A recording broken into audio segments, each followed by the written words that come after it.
for college expenses that the scholarship wouldn't cover. I was pulling double shifts, sometimes working until midnight, then getting up at 6 to do it all over again. My father seemed distant during those months, distracted, always having whispered conversations with Caroline that would stop the moment I walked into a room. Then came the night that changed everything.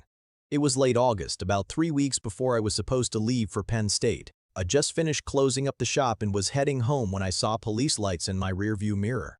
I pulled over, confused because I knew I hadn't been speeding. When the officer approached my window, his face was grim. He asked me to step out of the car, said there was a warrant for my arrest. I remember laughing because I thought it had to be some kind of mistake. Me? Arrested? For what? I never even gotten a speeding ticket. But the officer wasn't laughing. He handcuffed me right there on the side of the road and read me my rights while I stood there in shock, unable to process what was happening. The charge was armed robbery. They said I'd held up a convenience store 2 towns over, threatened the clerk with a gun, and made off with $800 from the register.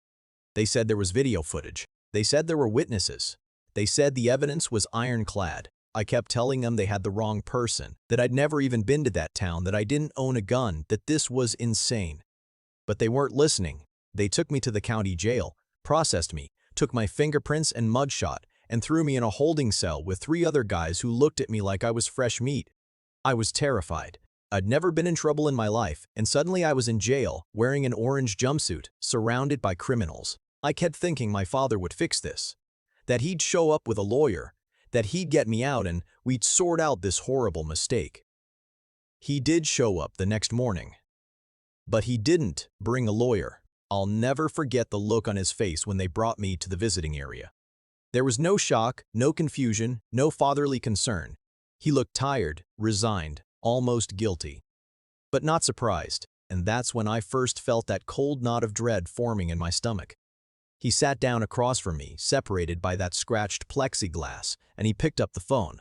I grabbed mine, and before I could say anything, before I could ask him what the hell was going on, he spoke. He said, "Son, I need you to listen to me carefully." He said, "I need you to plead guilty to this." I actually dropped the phone.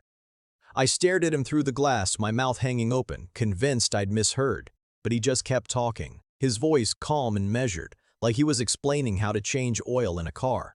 He told me that Marcus needed to go to college. He told me that Caroline had made it clear that if Marcus didn't get the opportunities he deserved, she'd leave, and Dad couldn't handle being alone again. He told me that I was strong, that I could survive a few years in prison, but Marcus was fragile and wouldn't make it in the real world without a degree.